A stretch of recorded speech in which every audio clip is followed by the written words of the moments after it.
Kilometres వచ్చినాం. కైసేలాగా Rapido versus job versus Rapido.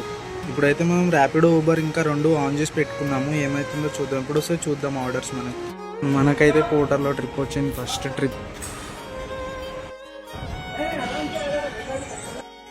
Order తీసుకుని వెళ్తుంటే ఆన్ ద వేలో మనకి ఇక్కడ గేట్ పడ్డది. మళ్ళా వెయిటింగ్. ఫస్ట్ ఆర్డర్ పౌటర్లో పడ్డది మనకి.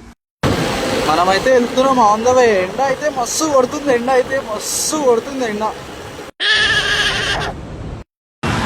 మనమైతే ఫస్ట్ ఆర్డర్ కంప్లీట్ చేసుకున్నాము పోర్టర్లో మనకి 300 రూపీస్ అంటే 298 రూపీస్ వచ్చింది. 300 ఇవ్వమని చెప్పిన అంటే 298 రూపీస్ ఇచ్చిండు అతను. మనమైతే ఇక్కడనే ఇచ్చినాము. మేమైతే సక్సెస్ఫుల్గా సెకండ్ ట్రిప్ కంప్లీట్ చేసిన ర్యాపిడోలో అయితే 15 किलोमीटर्स వచ్చినాం. कैसे लगा भैया 50 किलोमीटर का ट्रिप? बहुत अच्छा लगा. कैसे आ गया? फिर ड्रॉप लोकेशन गलत लगा दिया ना? गलत लगा दिया था. हम थोड़ा गया उधर घूमने के लिए, वो दूसरा आदमी रेपिडो बुक कर दिया, वो थोड़ा गलत लोकेशन डाल पोचारम डाल दिया ना. ये पोचारम को आ गया. वो पोचारम जाना है. हाँ वो पोचारम कितना किलोमीटर है अभी? वो अभी 40 చూసిరు కదా ఫ్రెండ్స్. ఇట్లా నేనైతే సెకండ్ ట్రిప్ కంప్లీట్ చేసిన ర్యాపిడోలో 50 kilometers వచ్చిన అన్ఎక్స్పెక్టెడ్గా.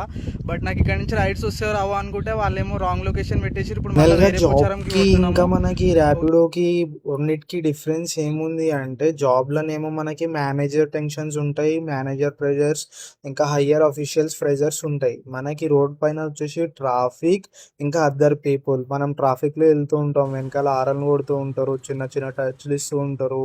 ట్రాఫిక్ అయితే చాలా ఘోరం, ఎండ అయితే ఇంకా ఘోరం. ఇది డిఫరెన్స్ అనేది నేను చూసింది.